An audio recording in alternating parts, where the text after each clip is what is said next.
ഒരു ലാസ്റ്റും ഇല്ല. ഇന്ത്യൻ ചരിത്രത്തിൽ ഇതേപോലെ തിയേറ്ററിൽ ഓളം സൃഷ്ടിക്കാൻ പറ്റുന്ന ഒരു നടനില്ല. കാരണം ഏത് സ്റ്റേറ്റിൽ പോയാലും വിജയ് അറിയാത്തവരാരെങ്കിലും ഉണ്ട്. ഇപ്പോൾ മുഖ്യമന്ത്രി ആയെന്ന് പറഞ്ഞുകൊണ്ട് മാത്രമല്ല, അതിന് മുമ്പും വിജയ് എല്ലാ സ്റ്റേറ്റിലും അറിയും. പക്ഷേ ഇവിടെയുള്ള ഇന്ത്യയിലുള്ള മറ്റുള്ള നടന്മാരെ എല്ലാ സ്റ്റേറ്റിലും അറിയുമെന്ന് വെച്ചാൽ എനിക്കറിയില്ല കേട്ടോ. ഞാൻ പോയിട്ടുള്ള വിജയ് അറിയാത്തവർ ആരുമില്ല.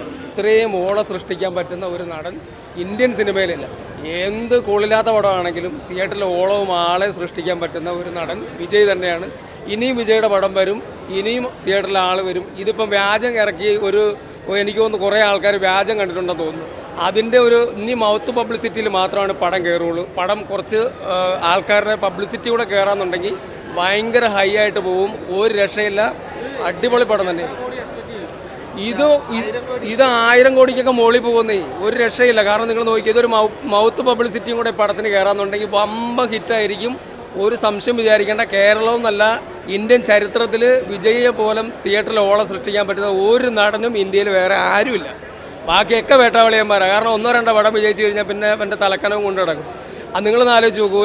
ഒരു ആദ്യമായിട്ട് ഒരു തെരഞ്ഞെടുപ്പിൽ നിന്നൊരു മുഖ്യമന്ത്രി ആവണമെന്നുണ്ടെങ്കിൽ അത്രത്തോളം ഓളം മനുഷ്യൻ്റെ ഹൃദയങ്ങളിലില്ലേ, അയാൾ സൃഷ്ടിച്ചിട്ടുണ്ട്. നിങ്ങൾ പഴയ റിവ്യൂ ഒക്കെ എടുത്ത് വെച്ച് നോക്കിയാൽ പറയും, ഞാൻ അന്നും പറഞ്ഞിട്ടുണ്ട് വിജയ് മുഖ്യമന്ത്രി ആവുമെന്ന്. ഇന്നും പറയുകയാണ്, അയാളെ വല്ല വേറൊരു നടൻ ഇനി ഇന്ത്യയിൽ ഉണ്ടാവില്ല. ഇനി ചരിത്രവും സൃഷ്ടിക്കാനും പറ്റില്ല. ഇത്രയും ജനങ്ങളെ തിയേറ്ററിലേക്ക് എത്തിക്കാൻ പറ്റുന്നൊരു നടൻ വിജയ് തന്നെയാണ്. എന്തായാലും ഈ പടം ഭയങ്കര ഹിറ്റായിരിക്കും. 1000 കോടിക്ക് മുകളിൽ, അതായത് വ്യാജം ഇറങ്ങിയതിന് ശേഷം 1000 കോടിക്ക് മുകളിൽ കളക്ട് ചെയ്യുന്നുള്ള കാര്യത്തിൽ യാതൊരു സംശയം വരണം. ബമ്പ ഹിറ്റായിരിക്കും സിനിമ. ഒന്നും വിചാരിക്കാനുള്ള ധൈര്യമായിട്ട് ടിക്കറ്റ് എടുത്തോ, കിടിലം പടമായിരിക്കും.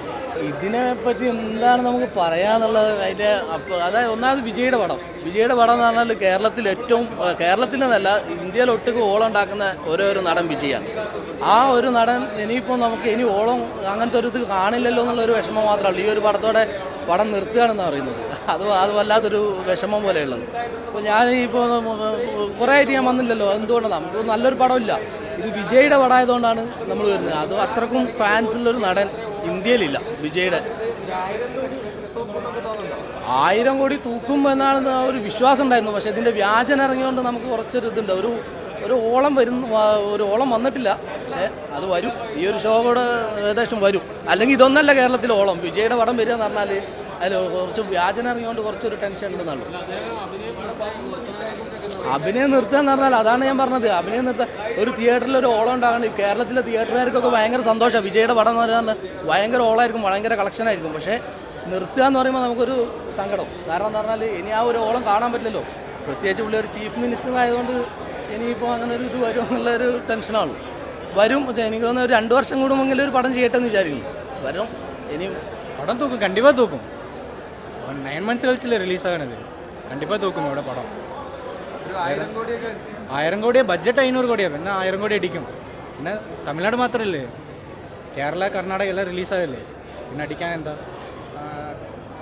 ലാസ്റ്റ് പടം ഇതാ. ലാസ്റ്റ് പടം ജനനായകൻ ലാസ്റ്റ് ട്രീറ്റ്, ഫാൻസിൻ്റെ ട്രീറ്റ്.